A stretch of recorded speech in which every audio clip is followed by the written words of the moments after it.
Hey guys, I'm doing a TED video for our TED class in our school.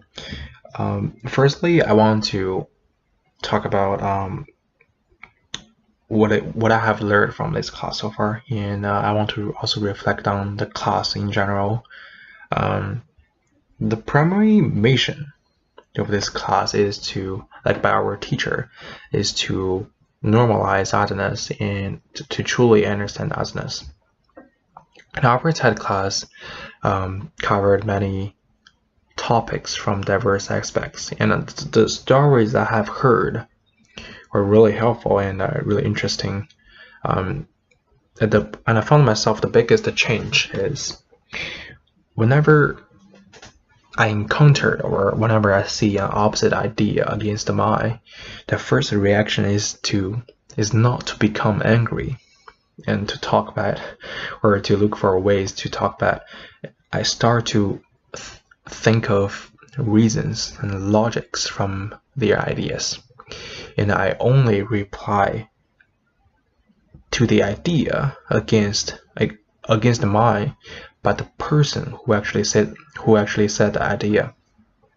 And now I want to raise a conversation, or I want to start to talk about the relationship between group and individual, which is something I really want to talk about personally, because I think I have experienced these kind of things pretty much in the past. I guess you all have heard an experiment that which is about if you're a test taker and you go into a room and they will ask you to, like, if one stick is either identical or shorter or longer than two other sticks in your picture, and you're doing this with many other people, but they are not test takers, they're just being a part of experiment.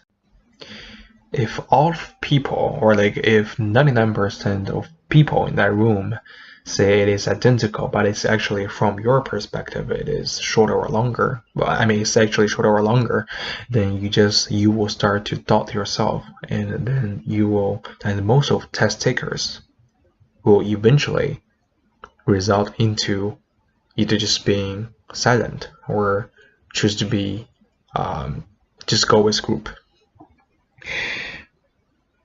So this phenomenon is I see is happening everywhere and can cause so many problems.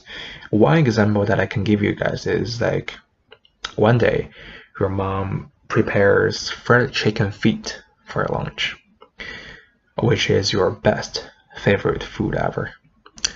Well, by the way, it is actually my favorite food in China, in many Chinese foods actually. So you in the afternoon you have your lunch bag out and you get your chicken feet out and you try to start eat, and the people sit next to you, or like the 99% of kids around you start to say that it is actually really gross, and I wouldn't want to sit with you. You're shocked and start to question yourself and question your taste. And when you go back to home, and like when you go back home and you talk to your mom and you actually shout to your mom and you saying that, please don't prepare fried chicken feet for me for lunch anymore because I don't like them. You know you're lying, but you just, in order to keep yourself in the group, you have to lie, and then you have to just say that, oh, I don't like them, they're really gross. And ironically, 1 month later, while the people who humiliated you or like who said this to you start to eat fried chicken feet in front of you, isn't this really interesting? Because it is just really sarcastic. So what I mean is, I see this phenomenon or this behavior. It is happening on many supremacist, racist, Western media and people around us.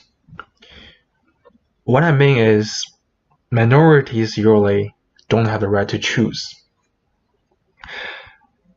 When minorities want to do something, or like that can represent themselves, they always get judged by the majority groups.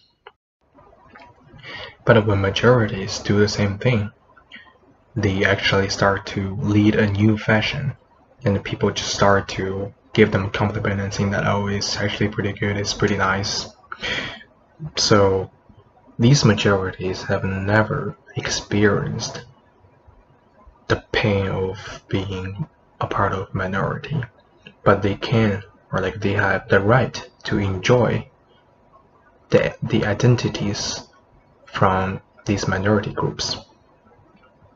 Finally, this becomes an absolute right that minorities can only advocate their cultures after acquiring